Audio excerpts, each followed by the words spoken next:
Hello and welcome. Our topic for today is powers of numbers. To understand the powers of numbers, we'll be looking at some examples. The first one says evaluate negative 2 raised to a number which is 3. Now, any number that is being raised to another number is called the power. Here, 3 is raised to negative 2, so 3 is the power of negative 2. This is also called as exponent.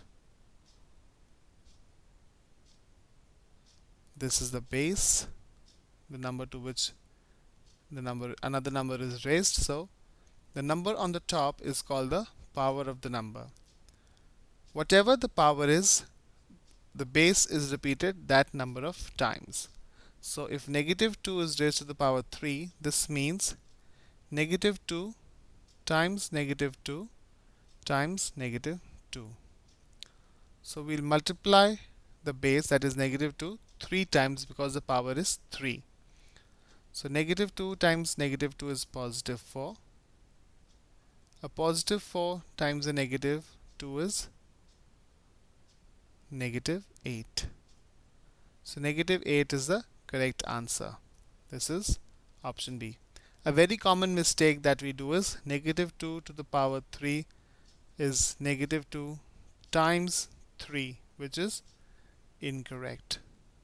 So the correct method is to multiply the number by the power, that is that many times. Negative 2 times negative 2 times negative 2, that is 3 times.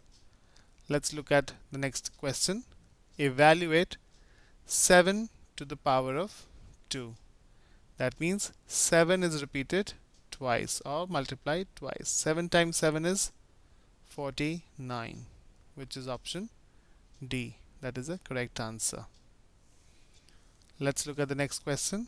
14 to the power of 2. That's how we read it, or 14 squared.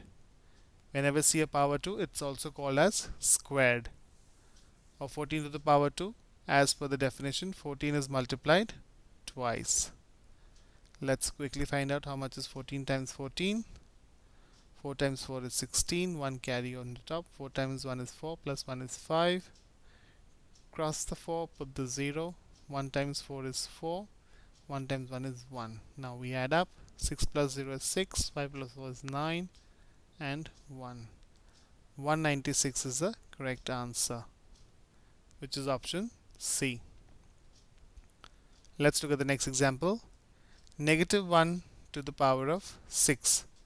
So negative 1 to the power of 6 implies we have to multiply negative 1 6 times. So negative 1 times negative 1 times negative 4, 5 and 6. So negative 1 is multiplied 6 times.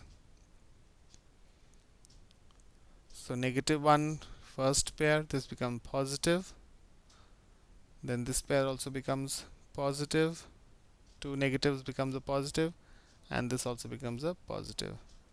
So 1 times 1 times 1 is a positive 1, or simply 1 is the correct answer, which is option D.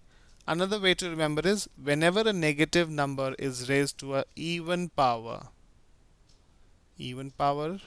so that means the answer is positive. We get a positive answer. This is, we can remember here, whenever a negative number is raised to an even power, the answer is a positive answer, which is 1 in this case. So option D is the correct answer. I hope finding powers of numbers is not difficult anymore. Thank you and bye bye.